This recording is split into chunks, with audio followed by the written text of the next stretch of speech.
Okay guys, so we will do part 2 of the fish room now. Fish room tour 2019. There's been some changes. Let me turn the camera around, get an overall view.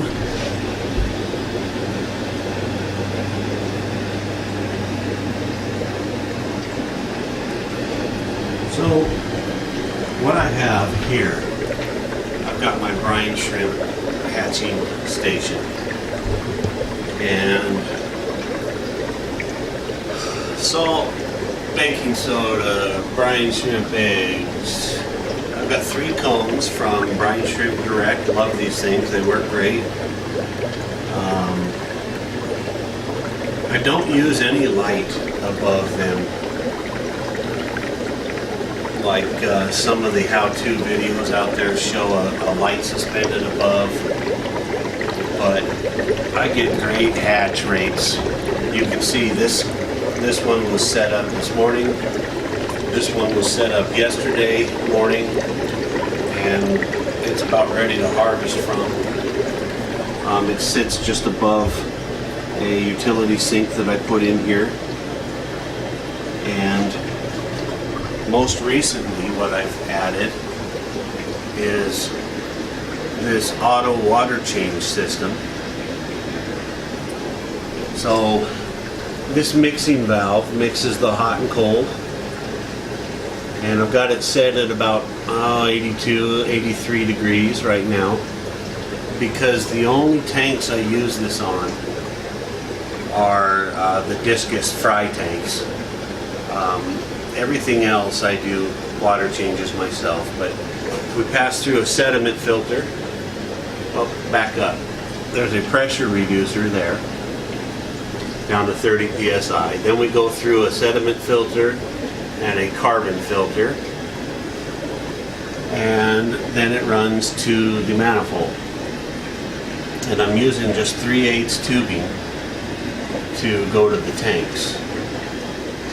I put some valves in here so that I can isolate the manifold, and this one I'm able to get nice fresh temperature dechlorinated water here at the sink for anything I might use it for, like the brine shrimp or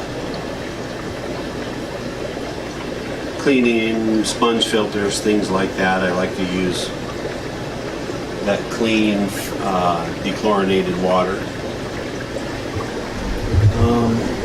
Well, let's start here. I've got longfin white clouds, males. I keep the males and females separate. That way when I put them together, they're excited to see the other sex and happy to breed for me. I've got rainbow darters in here, and they don't like the camera, so they are a little skittish.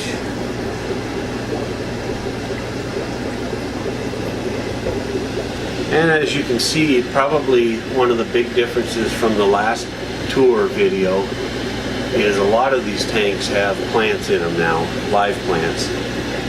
I changed out all the lighting from fluorescent and CFL to LEDs.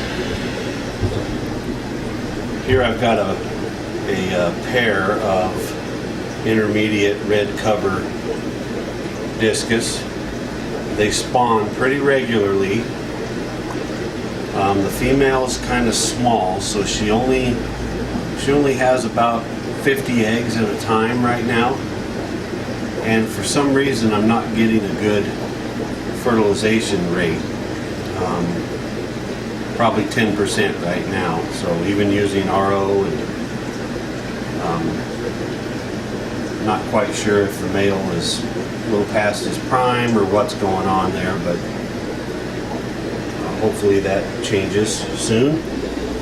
Down here I've got my breeding colony of bristlenose. You can see the male in the tube there. And they've given me probably 150 to 200 babies so far this year.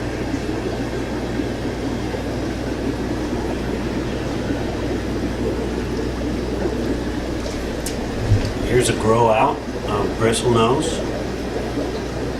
I got to get rid of all that algae down there, but they are doing well.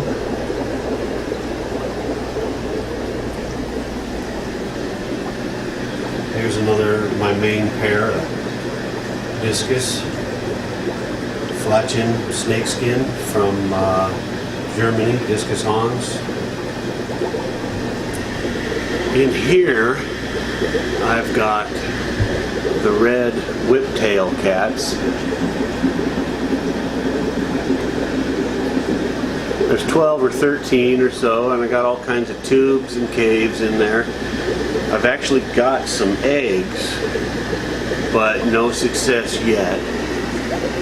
And the Montezuma capuchin swordtails, they are hiding. They don't like the camera.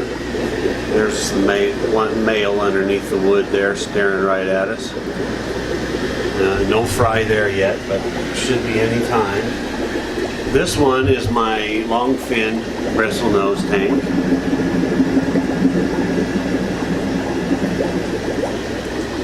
And in here I've got some Montezuma Tamasopo, one male and 6 females. It looks like might be a late developing male coming on, but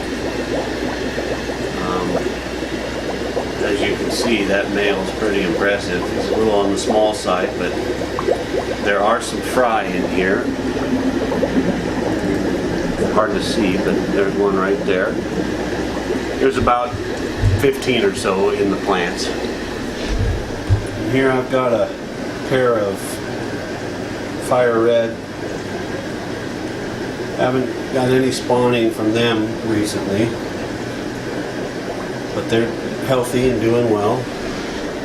This is just an empty tank. A guppy or two in there, but these are the Nezzies, the mountain swordtails. You want to say that, pronounce that, I have no idea. But one of my favorite groups is swordtails. Here I've got some young Discus that I purchased from Aquabed. I've had some real good luck with the seller, but I've also had some sketchy fish too, fins, you know, deformed fins and things like that. A couple of these are not the greatest condition fin-wise, like this one here.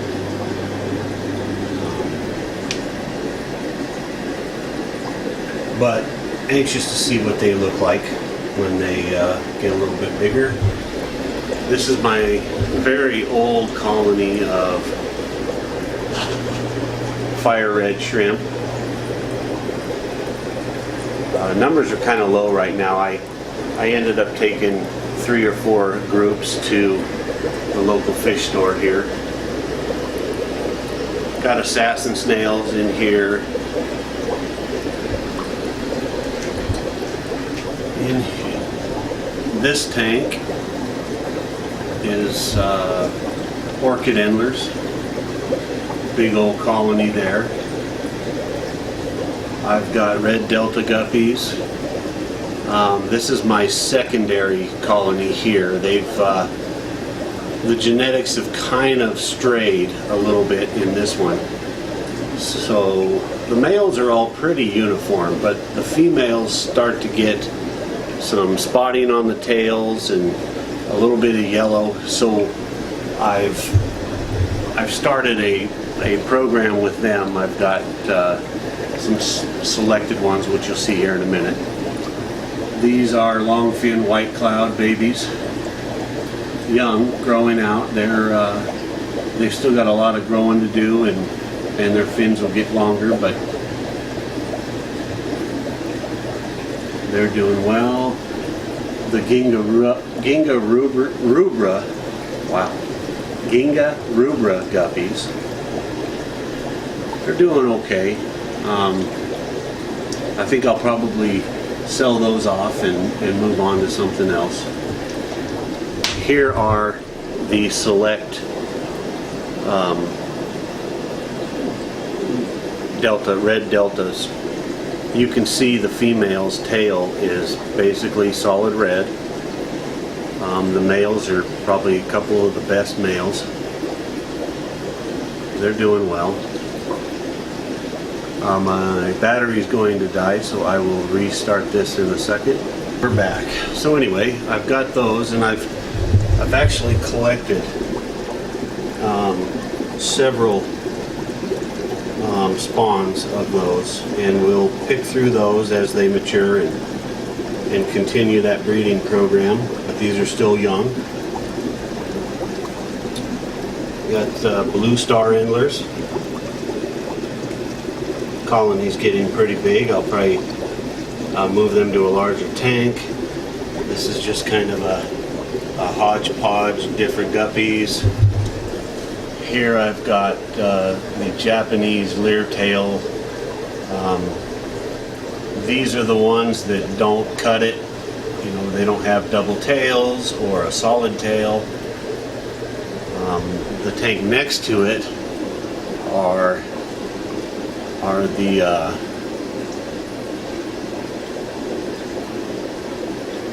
breeding colony that I'm working on. So you can see the males all have the nice leertail, and they're doing well. Here's another mix of just a bunch of different guppies and some interesting stuff being thrown in there. I don't know if I'll do anything with it or not, but and these are white worm cultures. Let me see if I can. Yep, there we go. Lots of white worms, doing well. Here I've got some koi swords. A couple of planted tanks with a few shrimp and white clouds, things like that. Kind of experiments going on, nothing crazy. And here are my kois. The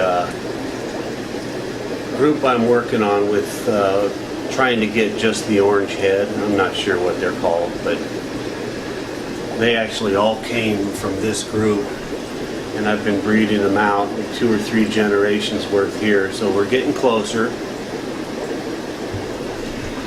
These are the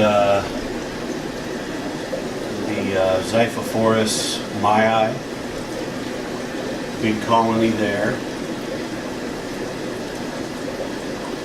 Nice wild type swordtail, pretty popular on Aquavid actually.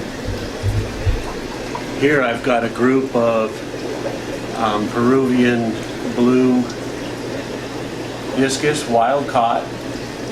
They're growing. I'm real excited about these guys. They're still a little shy every now and then, but right now they seem to be happy to be filmed. Here I've got Discus babies from that blue pair, that flatchin snakeskin. Growing out. They're doing really well. I've got 2 sponge filters and a box filter and a pump pumping water up. I did a little flower pot wet dry up there. You can see the water coming back down, so kind of an experiment. So you can see the size of these fish with that extra filtration. And directly behind is the same spawn. They're a bit smaller. 2 sponges and a box, but no trickle up top. So I think we'll remedy that soon. But they're still doing well, growing, eating like crazy. Moving on, I've got my colony of Albino Corys. There's some salt and pepper Corys in there as well, but this is the group that I get the eggs from for all those fry you saw. I did a big peroxide treatment for all that hair algae, so the water's a little cloudy even after the water change, so we'll do another one. These are the Xiphophorus helleri spotted greens that I was using in that breeding program to get the orange spotted. They're doing well. Here I've got some Vietnamese white clouds. They are Yellowfin Vietnamese white clouds. Kind of hard to see the yellow on the camera, it looks like, but we got nice yellow fins. Here I've got my breeding pair of blue rams.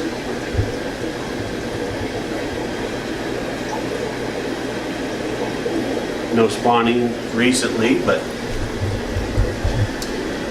and in here, of course, they're going to hide immediately, are my zebra plecos. They've got a lot of oxygen going into the water, as you can see, and they really seem to love that. Let me get a flashlight.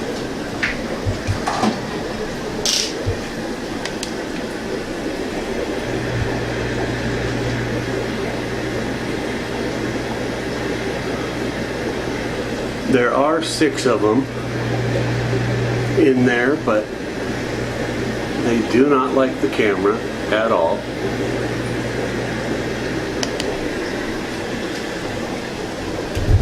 Here I have my blood red swordtail colony doing really well. Eventually I'm going to get that spotted gene into some of these as well and see if I can't get a nice dark blood red fish with spots. This tank down here, kind of hard to see. I've got stuff everywhere, but I've got Plecos growing out, and I've got the red Delta Guppy fry in there. All very young, not much to see. Little tiny tank, I got some younger Cory fry.